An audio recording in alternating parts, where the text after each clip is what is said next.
Hello and welcome to the BNC, the Black Nerd Culture Podcast, where three brothers have deeper conversations about the Black nerd sphere and beyond. I'm Sean, here with Vin and CJ, and today we'll be discussing the film Sinners, written and directed by Ryan Coogler, starring Micheal B. Jordan, Hailee Steinfeld, Wunmi Mosaku, Delroy Lindo, and in his debut role, Miles Canton as Sammie Moore. Now with the preamble out of the way, let's jump right in.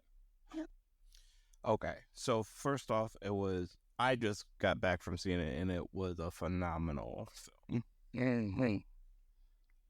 I can't praise it enough. There's so many deep conversations that people can have with this movie, and there's so much that Ryan Coogler put into the film that evokes culture in ways that I've never seen or thought of before.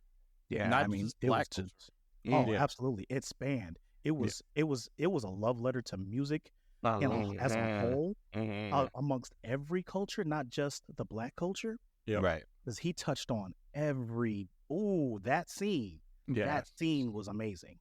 And now, Vinny, you now know what we're talking about when we talk about that scene.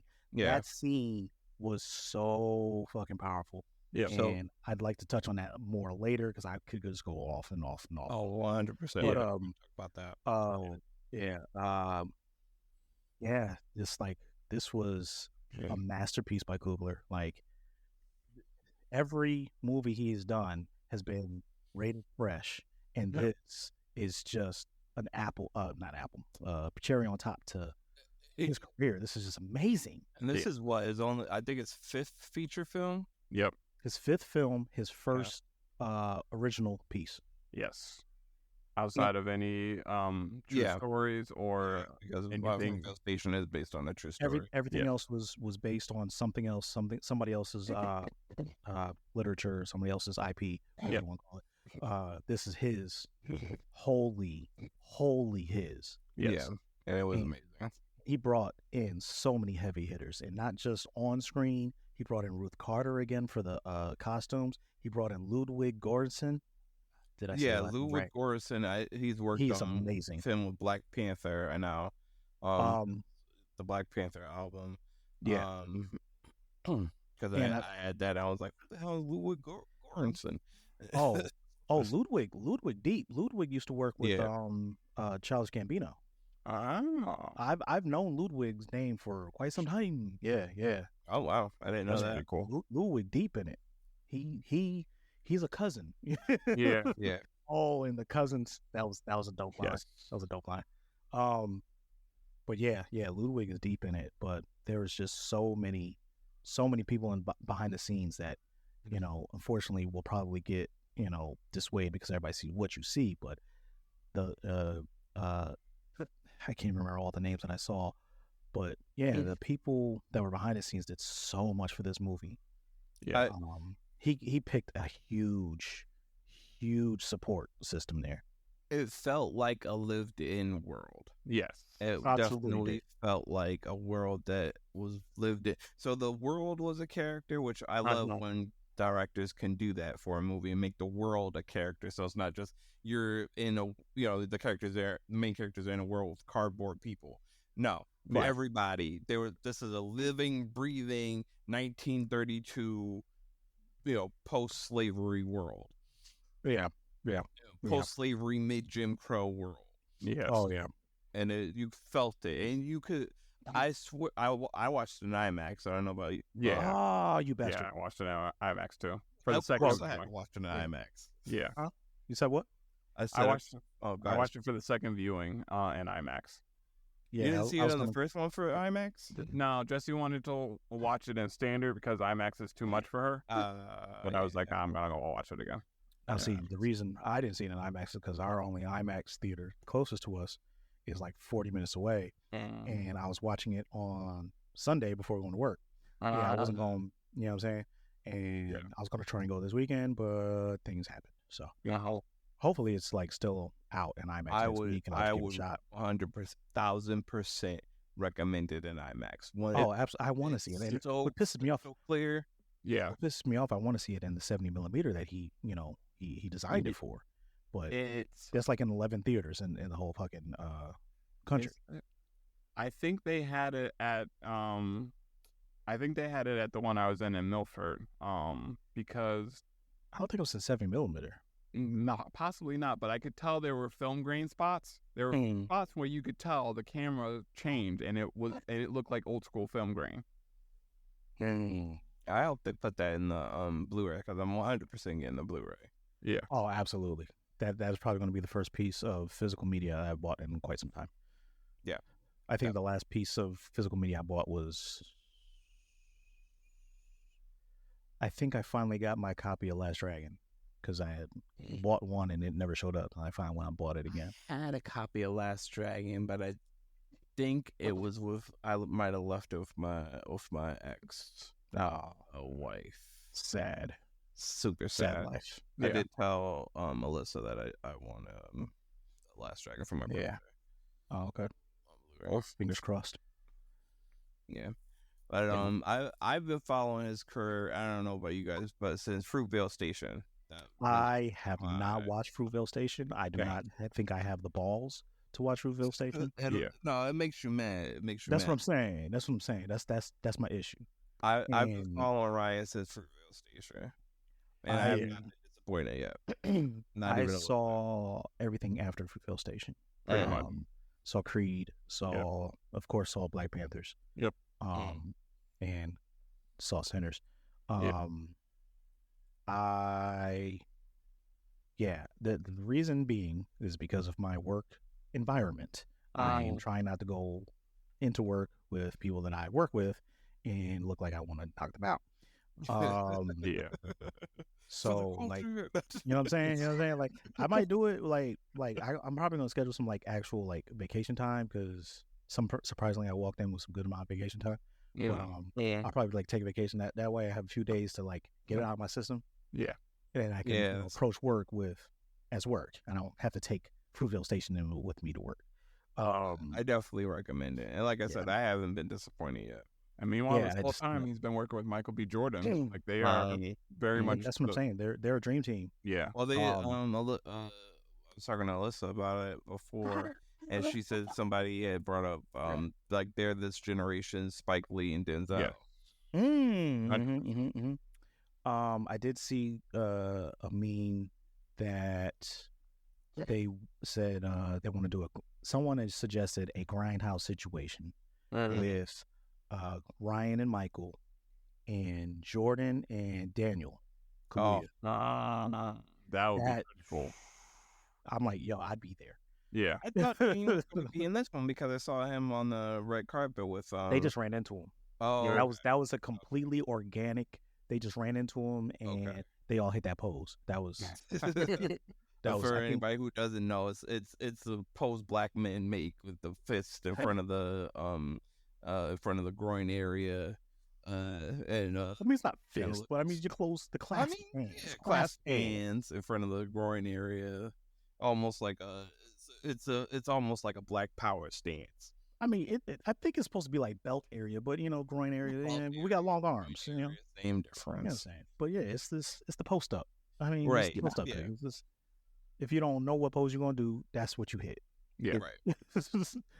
You can do that, or you can go hood with the arms out. Low down with the arms out. You know what I'm saying? It's what it is. That's the black gentleman. Yeah, right. Yeah. That's a good name for it. I like that. Black excellence. Yeah. I like Yes. Just doing a real quick check. So it wasn't in 70mm where I was. So it's only in 8 theaters that have it in 70mm. And nowhere near me. Yeah, no. Arizona, California, Florida, Indiana, New York, and Texas. Man, I it'd be a good time to fly to Cali for. No, I'm just playing. I wonder if they did it up, because y'all know he's from the Bay. Oh yeah. If you didn't know, when he talks, you should know. Yeah. My wife being from Cali, she knew that, and pointed I didn't that know out. she was from Cali. Yeah, she's from Cali. So she was born here in St. Louis, but she was raised in Sacramento. So she's Bay adjacent. Yeah. they kind of include them a little bit when they talk about it. I mean, that dude being from where he is, and hasn't lost it. You don't hear him fading his accent at all. he's who he is. Yeah. Right. And doing this excellence. That's I what fucking I love it. love about him too. Yes. He does not compromise. He has not, as far as I could tell, he's a filmmaker who's never compromised on his work. Yeah. He's very much like Spike with his New York accent. There is no give. There's He's not trying to do anything for anybody's optics. He doesn't care about anybody's optics. He's like, look, I love what I do. I'm gonna do what I do. If you can't handle who I am, that's you. Yep. But I'm gonna do this, and I'm gonna be amazing at it. Yeah. It is in 3 theaters in California, so that probably is on purpose. Yeah, y'all, man, because Cali loyal. We saw it with Kendrick. Cali loyal. Yeah. So, did you guys want to talk about the themes of the movie? Yeah, there's one thing I wanted to bring up. I have 2. I told everybody to bring 2, but there's one thing I wanted to bring up. The first thing is going to be fairly short. So, I liked the themes of individuality versus conformity. With the beginning and closing scenes being Sammie returning to his dad's church after the night was over, and everybody's dressed in white. And he just got over this horrendous night where all these vampires basically shared a hive mind and were one. And in the same way, they're all singing the same song in church. They're all wearing the same thing, and no one really the only person that is shocked to see him and how he looks is his mother. Just like when the vampires were taken out, or the cornbread vampire was taken out.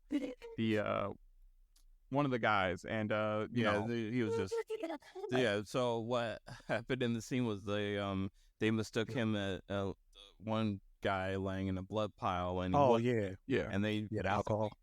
Yeah, it was alcohol. It was spelled alcohol, and then the crew, the remaining alive people, brought the dude out to outside before he turned, but they didn't realize, and then they later realized that, oh no, he's not a vampire. Yeah, we just screwed at that. We just left a living, breathing man outside for the kill.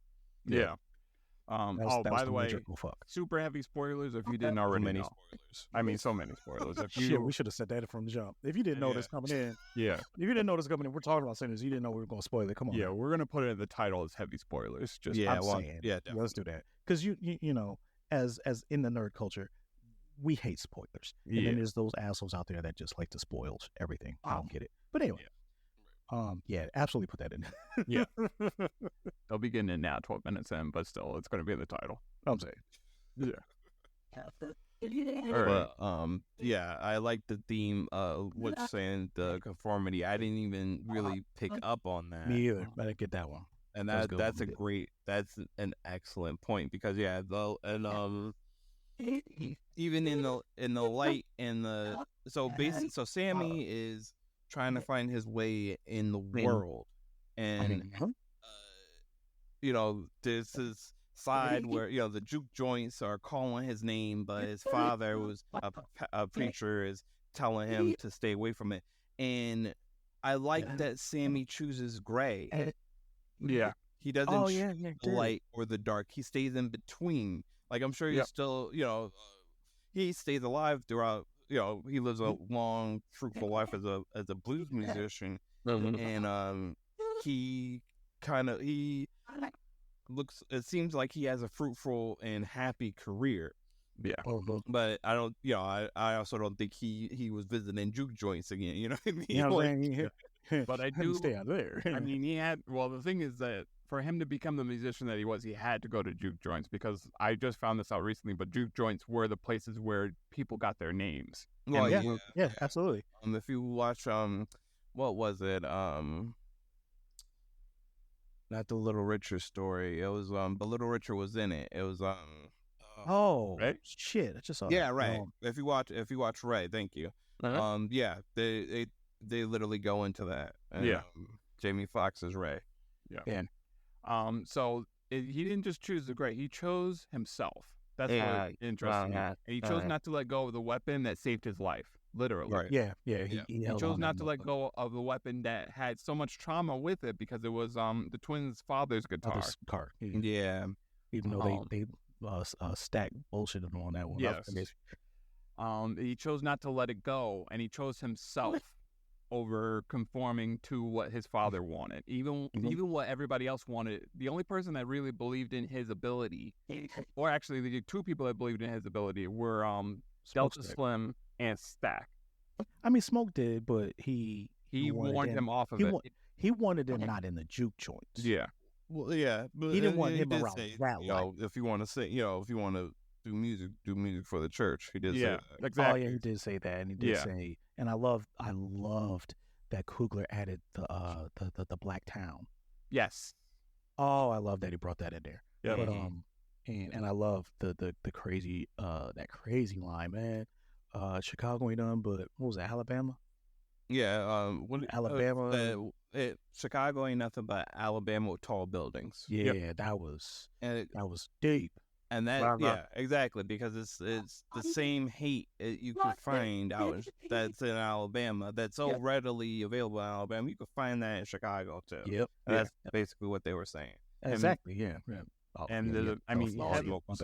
Early, even throughout, this is a separate topic somewhat, but even throughout, there was this idea of the devil. The twins wanted to go back because of the devil. It was the devil they knew. The father was talking about how Sammie was going to bring the devil home to him. Yep. And Sammie called out the lead vampire as the devil. Yep. Right. Let me get his name. Remick. Yeah. Remick the vampire as the devil. So it's very heavy with those themes of, of course, sinners. Being about dancing with the devil, dealing with the devil, stuff like that. Yep. You ever dance with the devil at the pale moonlight? Yes. Nerd. Yeah. Saying that we're bringing up the vampires. What did you guys pick up from the existence of the vampires? What themes did you pull from the vampires themselves? For the most part, they were the traditional Bram Stoker-esque vampires. They were hurt by strong, fast. Not just that. That's not what more about. So much more, bro. What do you mean? The idea of vampires being thieves of culture. Okay. That's what Chadam's getting at, I think. Yes, sir. Getting at, right? Yes, sir. Gotcha. Okay. And you actually touched on kind of two things that I was going to think of. So the vampires to me were, and me and my wife, we, at fucking nauseum, we discussed this. When she brought up another point that I'm going to bring up here, vampires to us were the music industry. The way they want to pull our music and exploit it.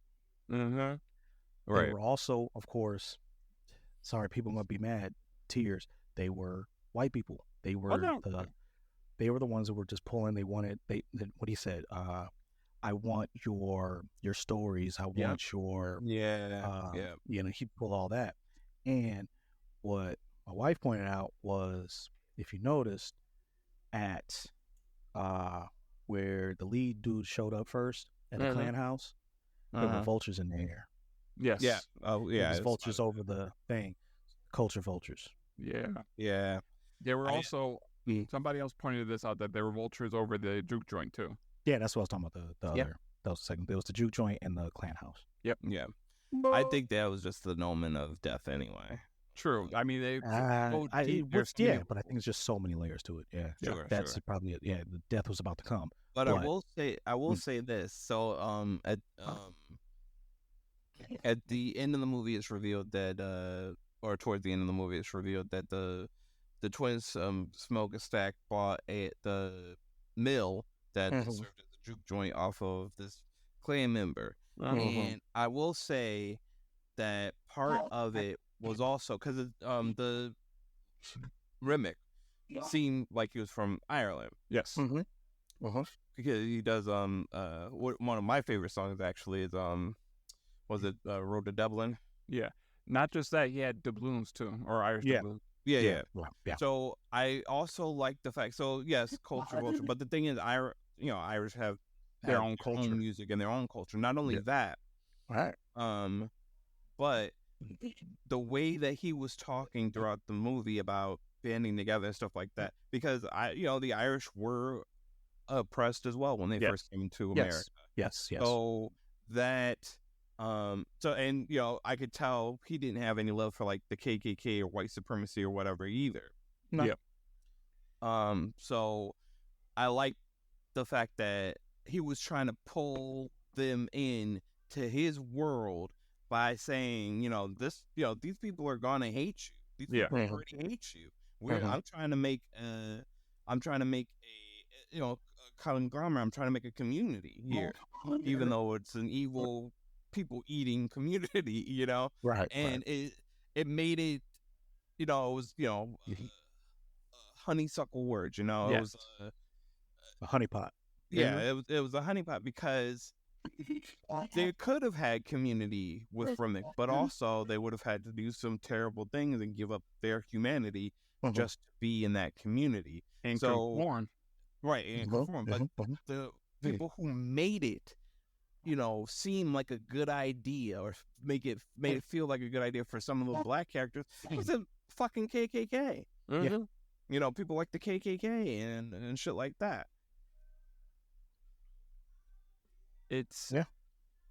And to your point, it goes to the idea that even if you seem like an ally, and I want to bring this up too a little bit later, but even if you seem like an ally, we still have to be careful and wary of you. Yes, absolutely. Absolutely.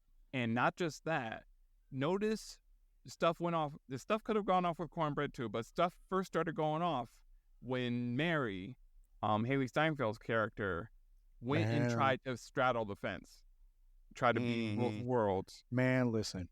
And it was like... She was the Trojan horse. She was the ally who meant well, but ended up destroying the movement. And it was also, they added the trope. I'm sorry. I mean, there's a thing.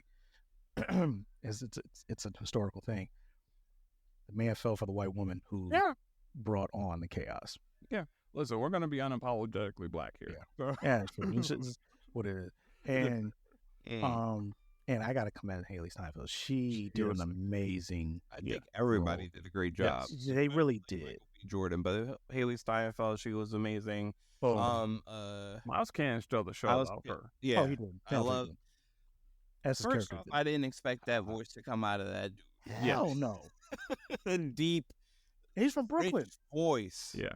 Not from Brooklyn. He learned to play the guitar for the role. Yes, did he? Yeah, he learned to play. I thought they picked him because he knew how to play. No, they picked him for his voice, but but he learned the guitar for the role. And he played the hell out of it. Yeah, yes, the fuck he did. Yeah, he came out of nowhere. I saw interview. I think it was they were on Fallon. Coogler and Michael were on Fallon and mentioned that. That's crazy. Another thing about this movie, it's Coogler's baby. This is the first time we've seen him out and about doing interviews and promo. He just stays away from that. Yeah, he usually doesn't do press. Yeah, because even for Black Panther, it was rare you will see him, and he's been all over the place for centers. Yeah, but for good reason. This is his. Yeah, this is his heart. Yeah. I mean, he based it on his uncles. Did he? Oh, yes. I didn't know that. Yeah. Which makes sense. By the way, I'm Smoke your stack, man. Wait, nigga, how? Nah. Wait, how do you figure that? How are you Smoke? I'm literally listen. You guys apparently don't remember my proclivities of choking the fuck out of people. I mean, yeah, okay. The anger issue, sure. Yeah, exactly. I'll give you that. Okay. And business minded is just simmering below the surface at all times. Minded. He is more business. Exactly. Yeah, you're the slick talking, kind of like cordial person. You're the asshole. That's what he's saying. You're the asshole. That's what he's saying. It's kind of the bad ideas sometimes that, don't really come to fruition. Damn. Shit's fucking stuff happens. It's rude. That was unnecessary to say, but shit. Just saying, I love Stack, but Yeah. Well, he survived. So. He did. Oh, damn. I'll give you that. He did. But he did. Smoke went out with it like a G. Smoke went out exactly how I would go out, angry.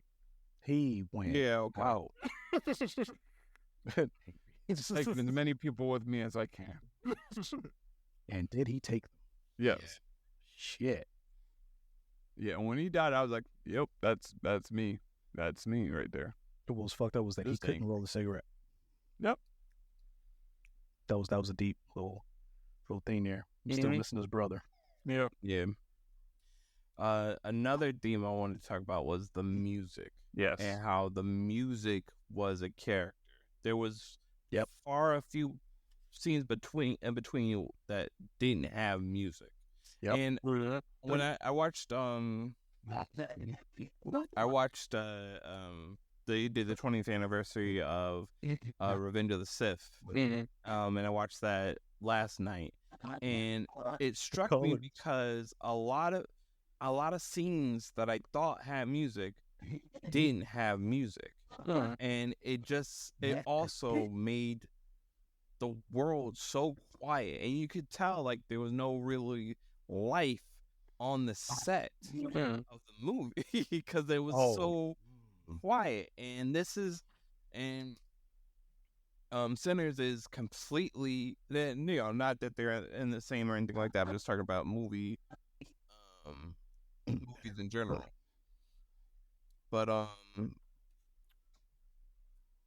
movies in general, like there's no real, there's quiet moments in Sinners, but it's not, a lot of it is music led. Are there quiet moments? There are definitely quiet moments. There are definitely quiet I guess moments. there's just so much going on. I didn't even think about it being. I mean, it's just so good. Like even like some people might think it it was slow, but it was worth it. The world building was completely worth it. It was pointedly slow. Like the slow moments had a reason, and you were still engaged. Yeah.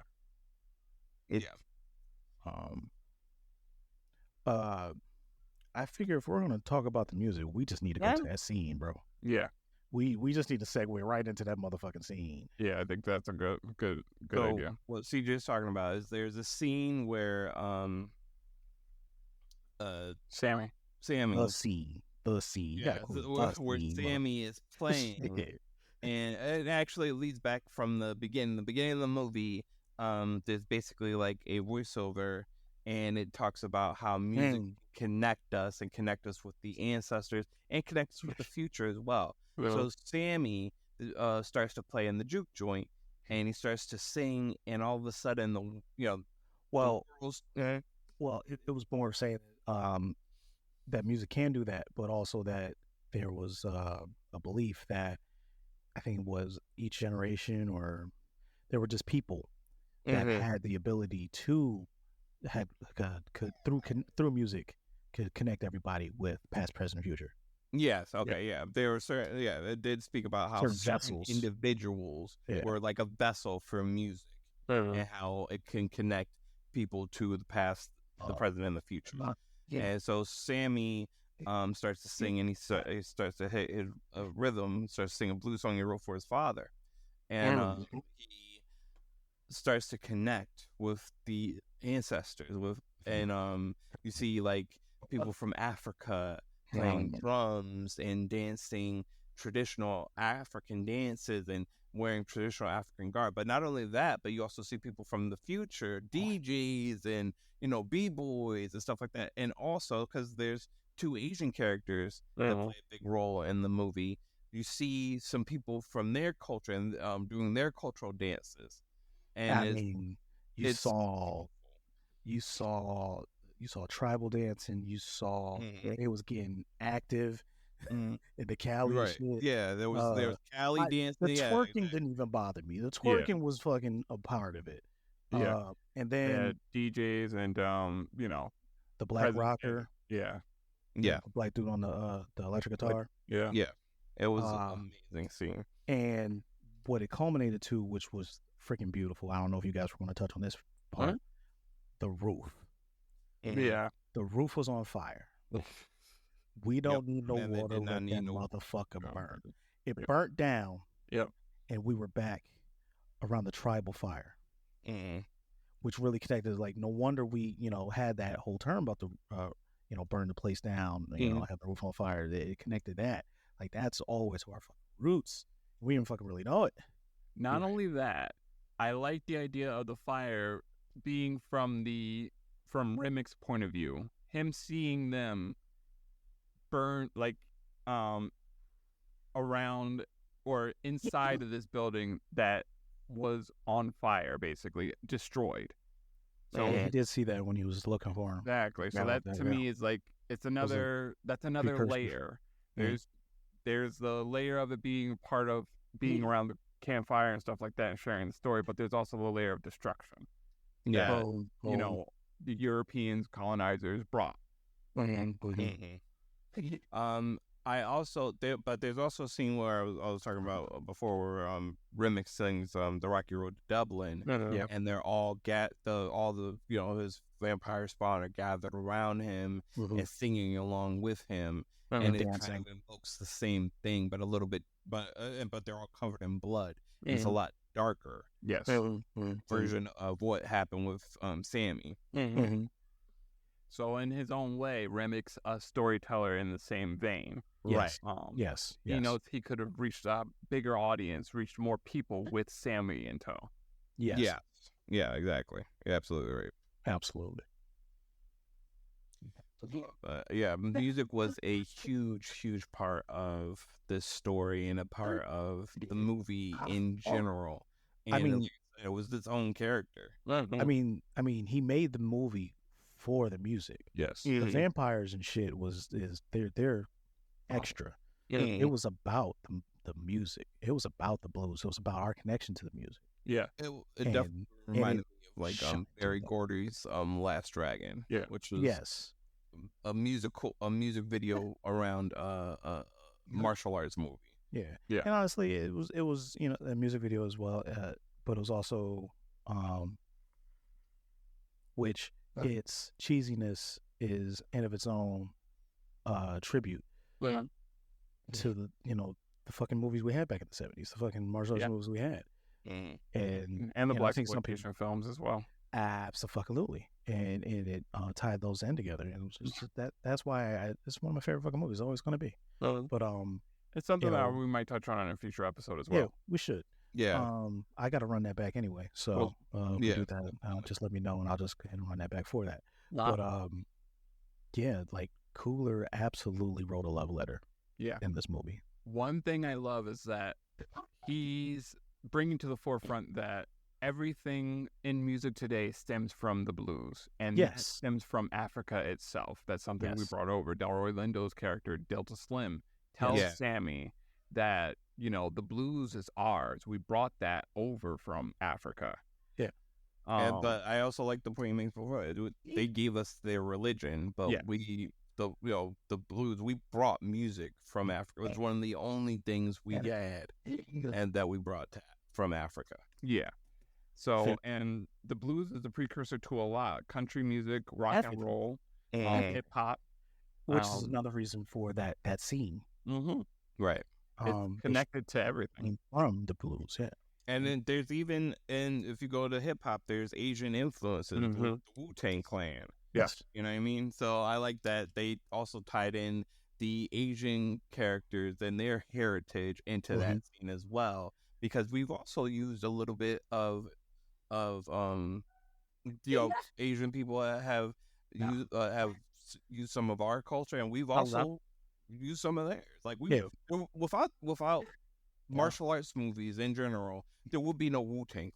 Yeah. You know what I mean? There's a lot of things we wouldn't have. We wouldn't have got Last Dragon. Yeah.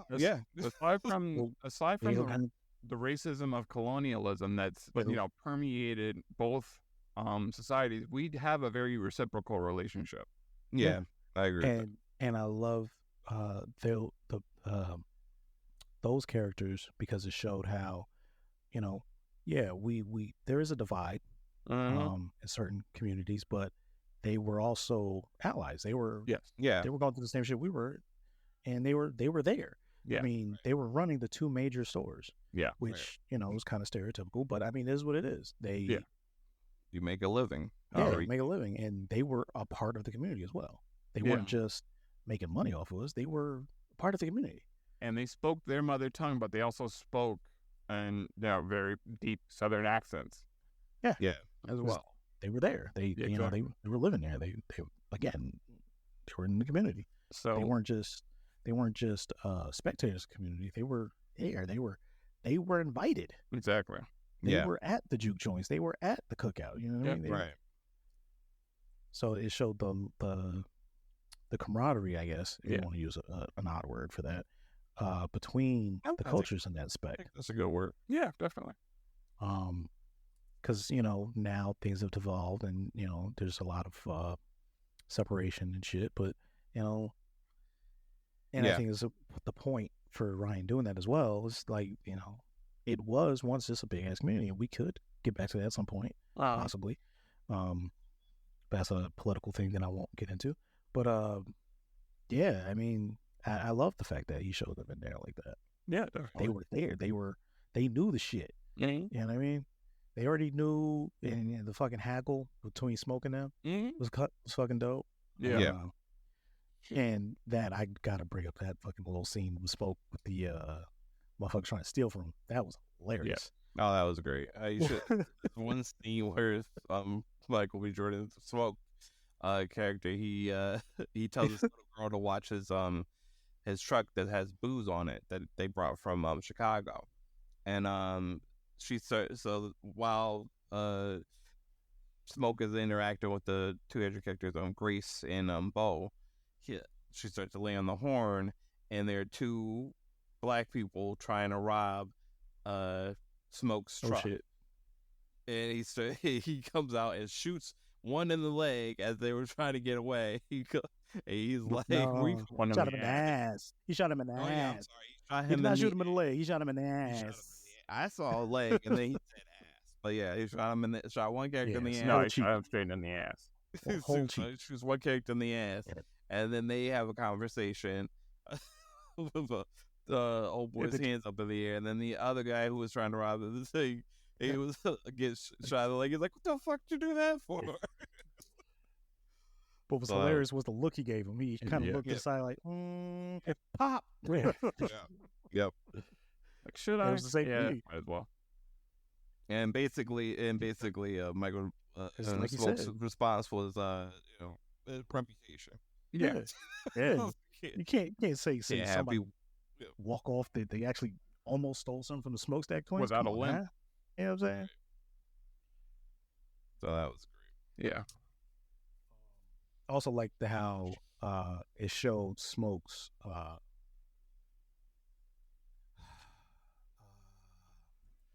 shit.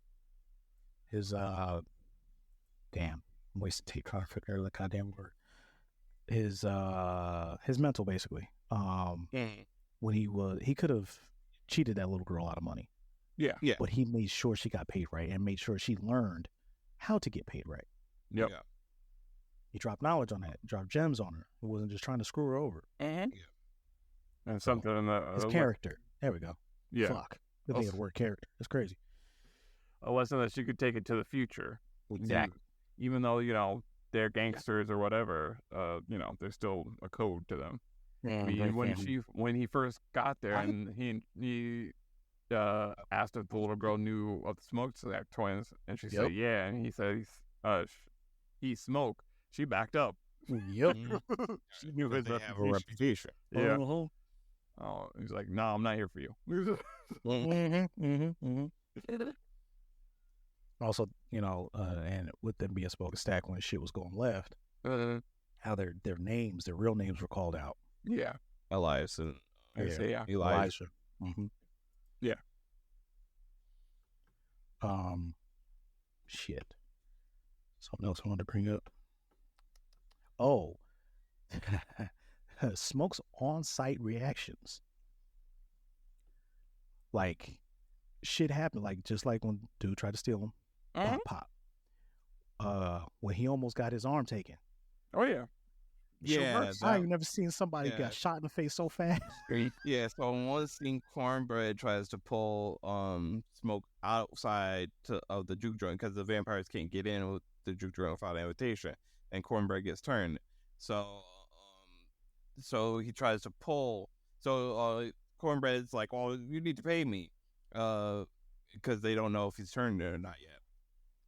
And as Smoke goes to pay him, Cornbread grabs his arm, literally super quick, but even quicker was Smoke pulling out his gun and shooting Cornbread right in the face. Yep. I was like, that gun just appeared in his hand. That shit was faster than a gun, kinda. Yeah. Same thing goes for when Mary. Yes. When they find Mary and Stack. Mary's biting Stack, and as soon as saw what was going on, he said, "What the fuck?" She gets up all bloody. Now what it looks like, just pulls out the guns. No further explanation. Just unloads clips into her. Just unloaded. Yep. Yeah.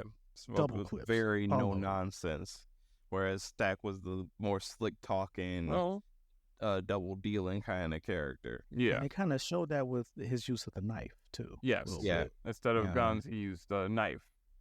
I think he used guns, but he mainly had that knife. Yeah, that was his go-to. Shot anybody? No, I don't think he never ever used a gun. No, but I mean, what was in the trunk? Oh no, yeah. Yeah. He would have. He would have. You know what I'm saying? Yeah, but his go-to was the knife. It looked like. Yeah, that was his baby. Yeah, knife. But he didn't really visit it. You gotta go. The interesting thing is that he didn't really visit violence on anybody. Smoke was the one that did all the violence. Correct. Yeah. And Smoke was about that money. Except for when he bit. Oh yeah, he took out Annie. Yep. When he took out Annie, that's the only time that And when Smoke and Stack were fighting it toward the end of the movie. Yeah. But I will say, I don't think the way they reacted because Annie is she's like an Obia woman. She's it's like a what? Obia woman. She's a Obia. Yeah, she's like a hoodoo. User. I believe they were called like Obia women. I don't know. I don't know. Don't quote me, but I'm pretty sure that's what they were called. But she spokeswoman. Yeah, spokeswoman. But yeah, she they were called Obia. So I don't think that Stack felt like he was attacking Annie. No, because they thought they were saving him. Plan to save them. Yeah. They were trying to get them free. Right, exactly, and that's another great theme about the movie is freedom. Yes. What does freedom look like? Because Remic's idea of freedom is everybody following him, and him having this big. What's a group of vampires? I forgot the name of it. I used to know. No, that's what. Okay. Cadre. Brood. Damn. Yeah. I should have went to my fucking wrestling background. Yeah. Yeah. Shit. So the brood of vampire, this brood of vampires. That's what was freedom to him, and freedom to Sammie and to Stack, because there's a scene at the end of the movie where Sammie or Stack, like I said, survived, and he goes to Sammie, who's older now, and he's had a long blues career, and Sammie says that was the best time of my life, right before the sun went down, and Stack totally agrees because it was the first taste of freedom. He and his brother bought land and bought a building and set it up the way they wanted it to be, and it didn't matter. Part of this conversation is like whether it's or not is financially even feasible. But it when they were setting up, it didn't matter. It was theirs. Yep, because it was theirs, and they were free. And they could do whatever they wanted to. Another part of the freedom is Again, Sammie choosing to still be a blues musician even after everything he's been through. Yep. He could have went. He could have easily went, but like, you know what? I'm never going up back outside again. Yeah. And instead, he still embraces his dream. Yeah. And still had that guitar. Yep. He still kept the guitar. Rebuilt that guitar. Right, and the guitar was a symbol of oppression, but also a symbol of freedom. Yep. Because it was originally, like we said, Smoke and Stack's father's guitar, who was an abusive man, and was killed by Smoke. And was killed by Smoke. After he knocked out the Stack. It transforms from a tool of oppression to a tool of freedom. Damn. Especially because you could almost say that about the word. Yeah. You can almost say that about the word. Yeah. And especially given the fact that it set him free from Remic's clutches, because there was a silver plate in the guitar. Yep. And he was able to use that and not just distract, but seriously wound Remic before Smoke came behind him and finished the job with a stake. And this was right before he was about to die. Right. One thing I also found interesting is that he was saying the Lord's Prayer. Now, partially I was expecting the water to turn into holy water, but that's what I was thinking too. Where they were going to go with that. But that would have been against the theme of individuality versus conformity, because that would be him conforming to his father's wishes and showing that, just the power of faith could do what he wanted to do as an individual and set himself free from Remic's clutches. I mean, and I think there might have been another layer to that because of the fact that he was pointing out, Remic was pointing out that in the past, people came to his village doing the same thing. Exactly. Spouting the same thing. And that was the way a lot of oppressors tried to use faith as a cudgel. Yeah, there you go. Yeah. They wanted you to conform. Yep. Right. Exactly. You were not right if you didn't conform. Exactly. And they did the same thing for slavery. They, you know what I mean? Yep. And that was a deep cut. That was slid in there. And the interesting thing is that the same violence that was visited on Remic, he visits on others. Yes. True. Very true. Yes. Very true. Making them conform to what he thinks is freedom. Exactly.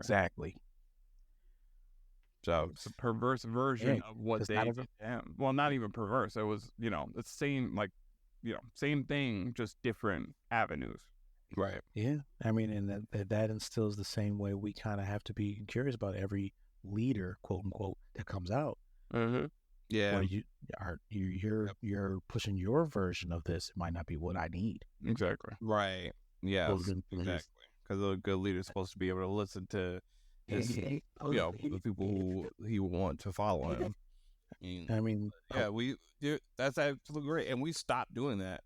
Like our leaders stopped doing that for a long time now, except for a handful now.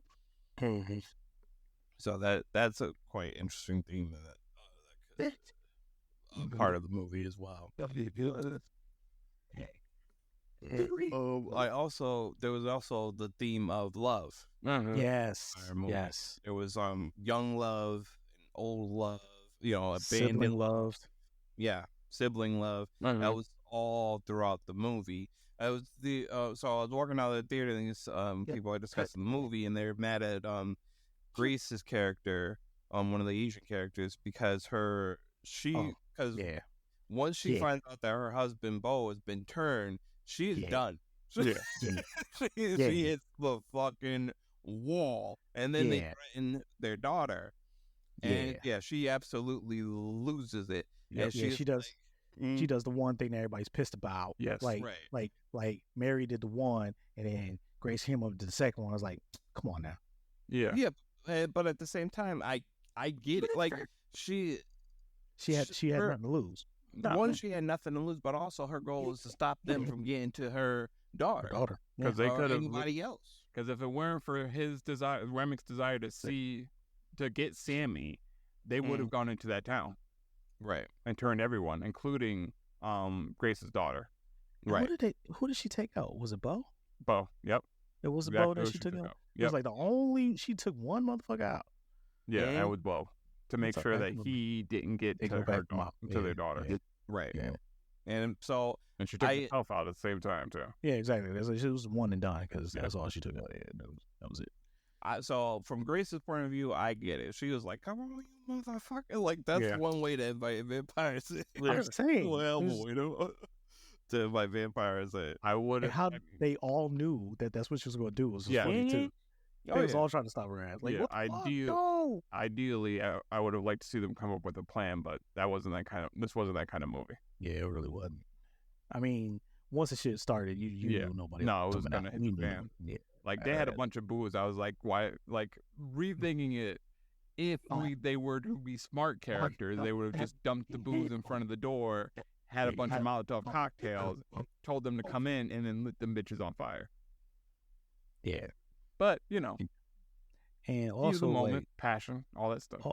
Also in that, something my wife pointed out was the way they played Perlene. They were really good for trying to like, if she is or if she ain't. Yeah. Because point out that she was invited in. Mm-hmm. That's a good point. And then when they didn't know who bit, when they thought that dude got killed. The dude with the liquor. Yeah. You didn't know who one of them was one of them. And then they led to her not wanting to fucking eat the garlic. Yeah. So he did a really good switch with that. That was definitely so Perlene was a red herring. Yes. Yes. Throughout a lot of the movie, honestly. Yeah. If you really think about it. Where she kind of appears and captivates Sammie and stuff like that. Yeah, and even her music scene, it was toward the end, it was more animalistic. Yeah. When she was hypnotic. Yeah.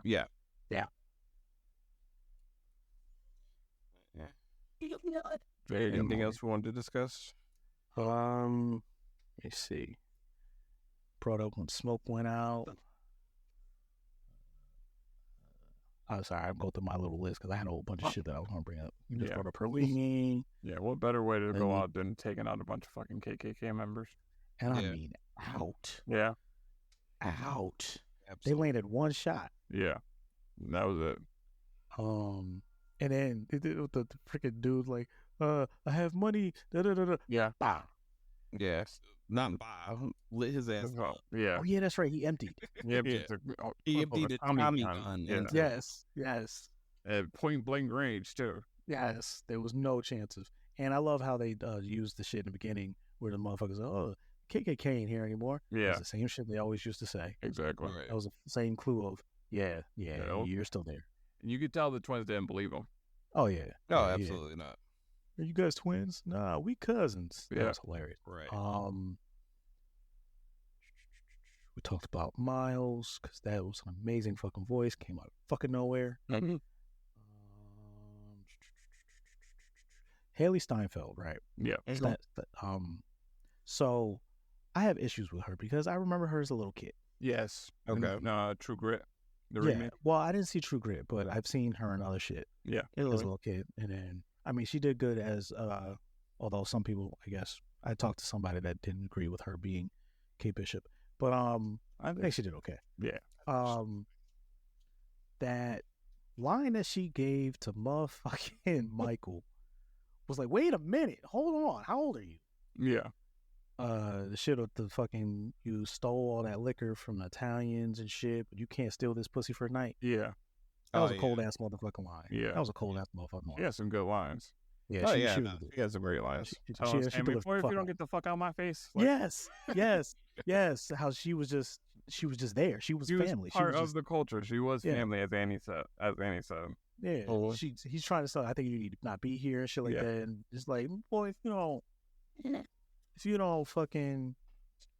Even Sammie said, you sure she was like, when they first met her, he's like, Sammie says to Stack, it's a white woman staring at us.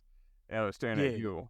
He knew exactly who it was. And he comes back later, he goes, maybe she ain't all white. No. Yeah. Right. Yeah. because the way she lays this out. And he even asks at the bar, like, what are you? Like, are you... And, like, there is this whole idea of the one-drop rule and stuff like that. She's not... She's white. Because even her grandfather was half black. That would make her, like, come on now. She's white. It's okay. She's white. It's all right. But I also think it was kind of dope that, she got to expose that part of herself as a personal role. Like, actual Hailee Steinfeld. I don't know if you know about that, Vinny. What? The shit about... Yeah, her actual... her great-grandfather. Her actual great-grandfather was half black, and she's also got some Filipino. Yeah, I knew that. But also, the thing is, we didn't make the rule. You know what I mean? No, like, that's true. That was them. One drop. We didn't make that rule. No, we definitely shouldn't be... The thing is that we shouldn't be going by it. Because that's a whole colonized... Here's the thing. We, as a culture... If you ain't on some fuck shit, we're gonna accept you. Exactly. Right. We can be gracious and accepting to anybody. Yeah. And we have so been. As long as you're genuine with us. Yeah. You're good. Yeah. And that's what it was with her. She was just a genuine motherfucker. She was who she was, so she was accepted. Exactly. She was a genuine ally at the time. Before she... And it's like... Even when she turned, she didn't feel... Again, the mind meld that the vampire does, basically, is like, is it turning? Am I like, because when Annie died, or when Smoke killed Annie, like for good, she was upset. Yeah. She was livid. Like she was so upset, because she wanted Annie to be part of their family. Yeah, she wanted everybody. Yeah. I just got passed a note here. My wife did some digging and found out that Miles he did compete in some of them shows. What shows? I don't know. Was it like Voice or something? That makes sense. Oh, okay. You want to pass the note, but you don't give me details? You all got details ready? I mean, I'm going to use the information. You gave it to me. Yes. Technical difficulties. Well, while she's searching that up, we just started this shit, and we already got the fuck. I appreciate it, though, babe. Well,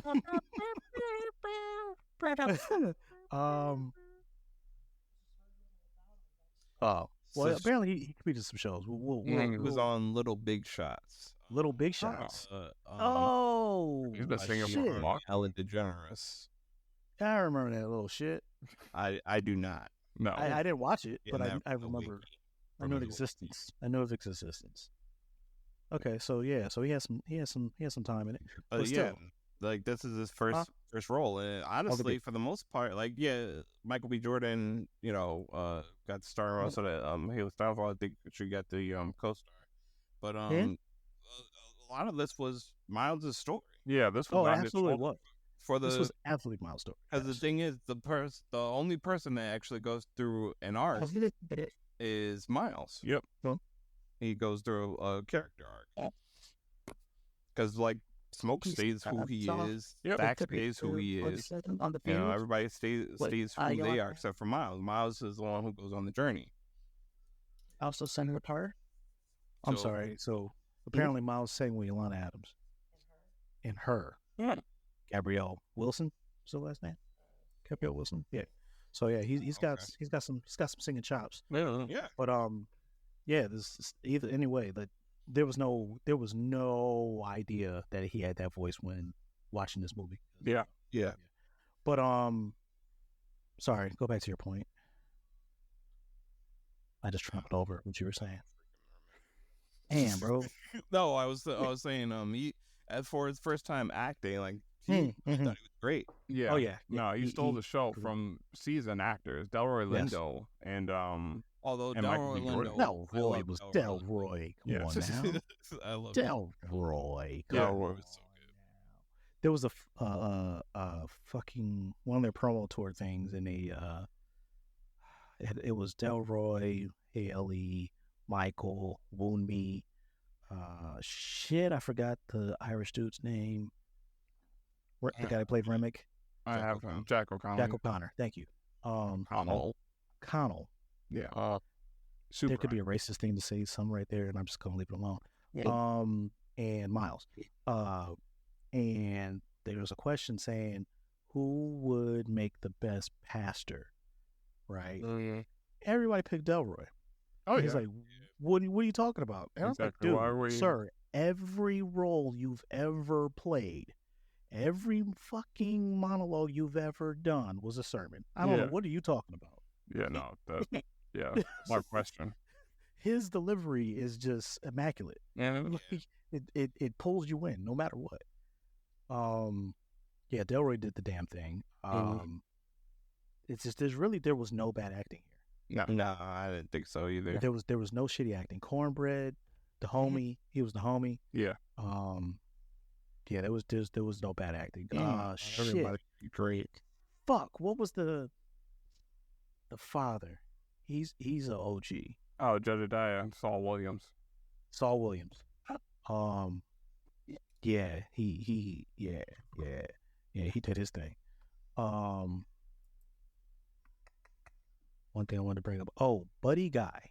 Who played older Sammie. Right. A legend. Yeah, of course, 100%. And also did not know he had roots to hip hop. In the fact that he is Shauna from DTP. That's his granddaughter. Oh. What's DTP? Right. Oh my fucking God. We're not up on Disturbing the Peace. Oh. Ludacris. Ludacris is Shauna. Yeah. Oh, Shauna. Yeah, Shauna. Yeah. I remember from Fight for New York. Yeah. Oh yeah, she was in that. Yeah. That's the only thing I remember. That's sad. She was actually kind of a beast. She's kind of a beast. Yeah, CJ is our music guy, by the way. CJ is a music guy. Sadly. Yeah. But yeah, so yeah, Chicago roots right there too. But yeah, I thought that was an interesting thing. She made a post, saying how proud of him she was and all that shit, and another shit to the guy legacy. Like that was fucking dope. Yeah. And did you know there are twin consultants? No. There are what? There are twin consultants. How do we get that? For twins, for like when people basically act as telling Michael B. Jordan how to act as twins. Exactly. I saw that in an interview. I did not know that was a thing. Yeah. I was like, what? Vin and I are twins, by the way. I'm saying, yeah. So I was like, that could be a job for you guys. Yeah. What the hell? But apparently they go into deep shit about, the psychology of it and all that shit and all that. So, I mean, I think that's how he was able to play that so fucking well. And I thought that's awesome. Yeah. Because both the characters, they were completely opposite personalities, even though it was exactly the same. Yeah. Mannerisms were different. He was a student. He fucking did that. Smoke was completely different than Stack. Yeah, and you can tell the difference. Yeah, there's even a fucking meme sitting there talking about Stack was hotter than Smoke. So, like, bro, like, I mean, man, if you like toxicity, that's cool and everything, but you know what I'm saying? Yeah. Well, the thing is, he wasn't really tight. He smiled more. He was more. He enjoyed life. You could tell he enjoyed life more. Smoke was order and about business, and he was about damn money. And he was already, if he lost a daughter, he was already damaged. Yeah, he was gone. You could tell that lost a daughter, killed his father. Yeah, that colored his character. You could tell that loss colored his character. He was also the protector. Absolutely. He tells Stack, "I've been protecting you all. I've been protecting you all my life. All our lives." Or no, Smoke tells him. Stack tells him that you've been something like that, something along those lines. Yeah, he felt bad about fucking having to kill him. It's like all I did was try to protect your life. He said you did. Yes. I'm trying to send some of these memes to you guys, so can it's not a shit ton, maybe. One thing that was dope was another again about that scene. It was reminiscent of that oil painting Yeah. Someone pointed that famous out. oil painting of a juke joint. Mm-hmm.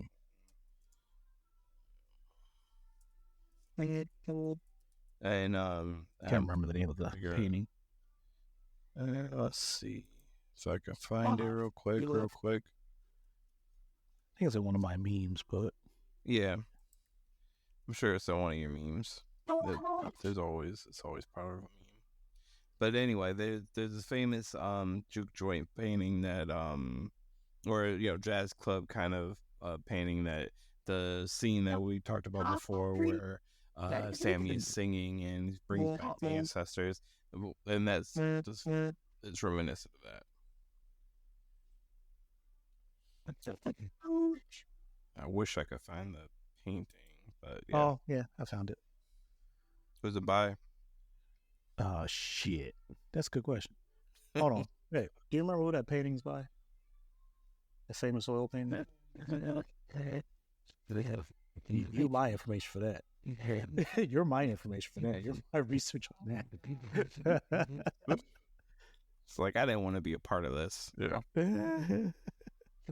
You know what? I think it's called the Sugar Shack. I'm gonna see if I can find out the Sugar Shack painting. No, I'm looking at the Sugar Shack now. It's a different one. No, it's a different one. Damn. Okay. Either way, but there are paintings that are reminiscent of that scene. So, and it. Ernie Barnes. Yeah, the Sugar Shack is the one. The Sugar Shack is the one. Oh, okay, cool. Yeah. Ernie Barnes. So there's a Sugar Shack. There's a painting called the Sugar Shack by Bernie Barnes. So that Ernie Barnes, that kind of evokes what life was like, what those parties were like. I mean, it was a cover for Marvin Gaye's album. It's all in through the culture. Yeah. So that was absolutely, I believe, one of Coogler's inspirations for that theme. Who? Eddie fucking Murphy owns the original. That makes sense. Owning the culture. Hey, if there's one of us owning the culture, that's awesome. I fucking look forward to that. Right. But yeah, I think those are all of my fucking points. You guys see the memes? Have at it. If you want to talk about anything. Oh, I do love how the very last scene, the fucking post-credit scene. Yeah. Tied the blues to the church. Yeah. That the gospel and the blues, that was amazing. At the end of Sammie, at the very end credit, Sammie sings "This Little Light of Mine" with the guitar, and he puts a blues riff on it. Oh, it was excellent. And it was great, yeah. And like "This Little Light of Mine" was my grandmother's favorite song, and that was all awesome. Yep.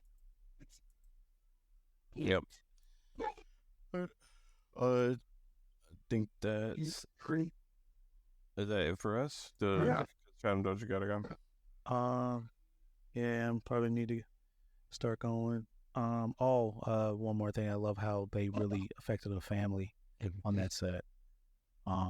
If you see any of them in their promo, they're like fucking siblings, dude. Oh, are they? Oh yeah, like people are starting to get a little. They're trying to treat the shit between Hailee and Michael a little weird, but they're like they have a genuine fucking friendship. Yeah, because there's a thing between Shameik Moore and I guess people, more like, well, but you've seen it, trying to shoot this shot. Yeah. And it's a little weird.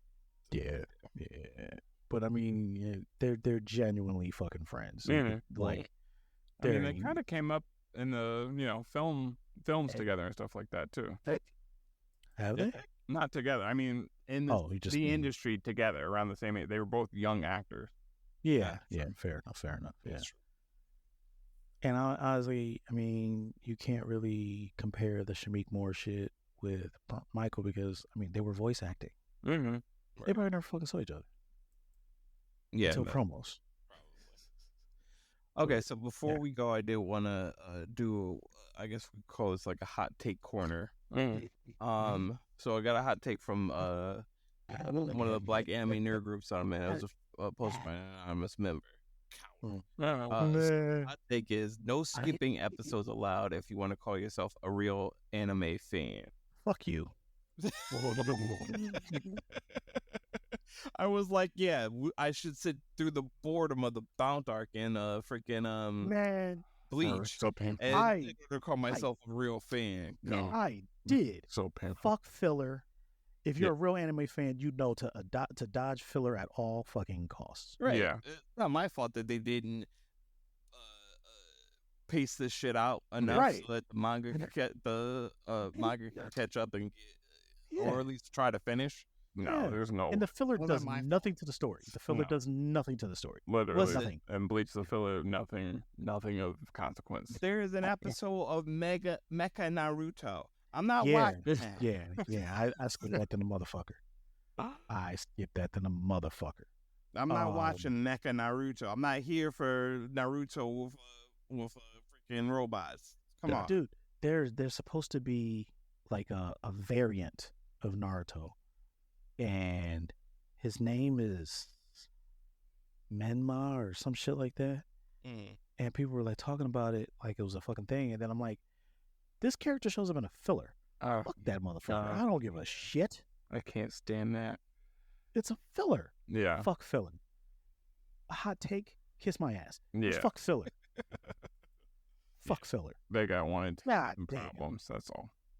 Yeah. That was a trigger. That was the trigger. That was a trigger. If I ever have to watch anything like the Bound arc again, I'd rather kill myself, to be honest. Yeah, and I'm really pissed because I ended up watching like the entire fucking Bound arc before I realized it was filler. Then I immediately found a filler list and skipped all of the filler. Because I mean, there's an entire arc where the fucking Zanpakuto come to life type shit. I'm so glad I missed it. I was like, no, we're not doing that. We're not doing that at all. No. I'm here for the story. Give me the story. I don't care about. I'm trying to hear that Ichigo music. Come on now. Yeah. What we doing here? Yeah. Ridiculous. Fucking every episode. Sorry, do you have another one? Because fuck that. No. That was it for now. Yeah, I think we could have one per episode. One hot take per episode if we don't have one, between ourselves. Yeah. Hot take. That fucking pissed me off. A hot take? That one. Yeah. It's hot. Yeah, that's how they work. It's a hot take. Fuck. I mean, sometimes it's just like, it's a different thought. It's like, okay, fair enough, you might haven't. No, fuck that one. Yeah. That one, no. There's no redeeming any filler arc. No. There's just not. And especially like, I mean, Naruto and Bleach are kind of the biggest ones because those are like the main ones that, I kind of fucked with, but like, no, fuck you. I think the biggest filler arc for the we had some DBZs. Yeah. We had some DBZs. The Garlic Jr. Well, those weren't the only one really was Garlic Jr. Yeah, that's what I'm thinking. And the what was it? The Dead Zone? No, it was the because that was the movie. Yeah, that was a movie. Oh yeah, you know what? Some of the movies I didn't fuck with. I didn't watch a lot of movies, honestly. I'm a bad nerd. I have them, and I just didn't watch them. That's yeah. I mean, they're not canon. No. Yeah, and that's kind of why I didn't watch them. If they're not super, they're not canon. Yeah. It was the the mist arc, or some kind of misty spreads or whatever the hell. I just call it the Garlic Jr. saga. Yeah. That's fine. That's fine. Yeah, it was 10 episodes. I was rewatching Dragon Ball Z, and I fell asleep on the Garlic Jr. saga, and I woke up, it was still going. It was still going. Yeah, it's just like this. Yeah, it's 10 episodes. I've never thought 10 episodes could feel so long. Yeah. I mean, seriously. Yeah, the Garlic saga feels super duper. Blackwater Mist. That's what it was. Yeah. It spreads Blackwater Mist. Man. And nobody cared.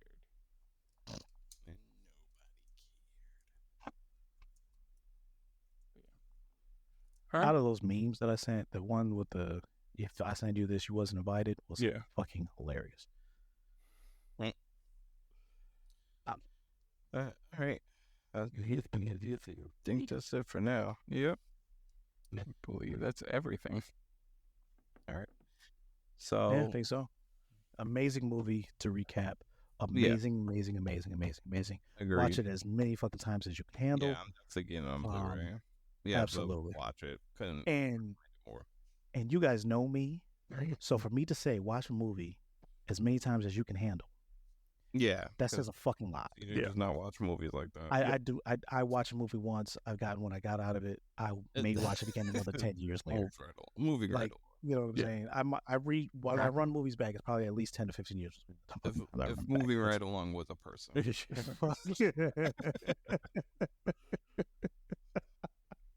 My wife is appalled at some of the movies that I've only seen once. Yeah, it's understandable. It's a long list. We got a big summer coming up, actually, so we might have more episodes. I'm definitely seeing Superman. Yes. Oh, yeah. The new Superman this summer, so we could talk about that. I don't know. I don't know about Thunderbolts. We'll see. We'll see. See, here's the thing. I'm probably gonna watch it. I don't know if y'all are gonna watch it. I'm probably gonna watch it. Because here's the thing. I'm still in this. Even if it's bad, you know what I'm saying? Even if it's bad, I gotta watch Marvel. I'm Cali loyal to Marvel. Yeah, I'm not. Ride or die with the Marvel movies. I gotta be there. I got the only one I didn't watch in theaters was Black Widow, and that's because theaters were closed. That's pretty much some of them I'm not gonna say I've watched them all in theaters, but I watched them all. I've watched them all in theaters. Some of them I did wait till they came out, but then I watched them. A lot of times it's because I still haven't seen Captain America. I do need to see that. The new one? Yeah, that's actually something we can talk about too. There was a lot of themes in there that Yeah, they did. They did. Okay, maybe that'll be the next episode. Yeah, because I'll see it before. I'll see it before we try to do this again. Yeah, I think our schedule could be every 2 weeks. Yeah, that's cool. Because I think it's on streamers soon. Yeah, and I don't know when it's coming to Disney Plus, but I think it's out for buy or right or whatever now. Yeah, we'll figure it out. Right. Why you had to say it like that? But anyway, I wasn't gonna say nothing. Okay, I'm just saying. You just buy or rent it. You know what I'm saying? When you choose, it's probably on Disney Plus soon. Buy it. So rent it. Mm-hmm. Dick. Damn, Smoke. Yeah. Like that is the universal. Fuck that. Yeah.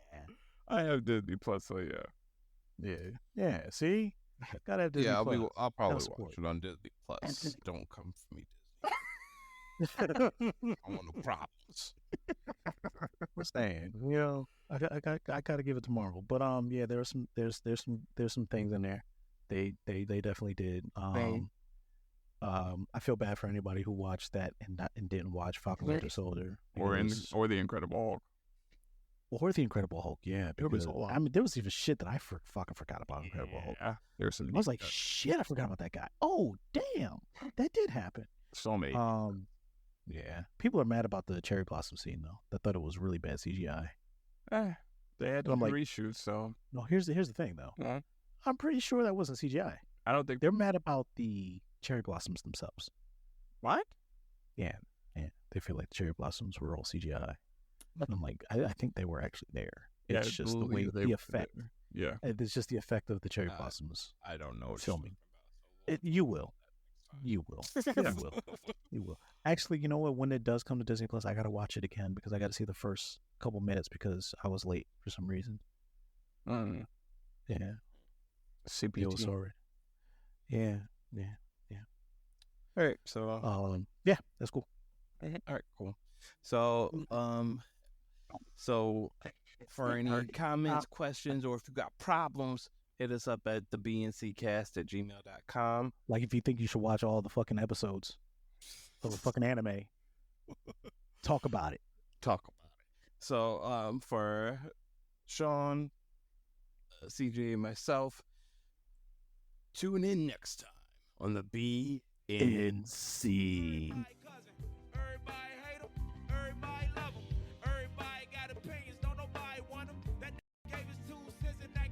Funny. it.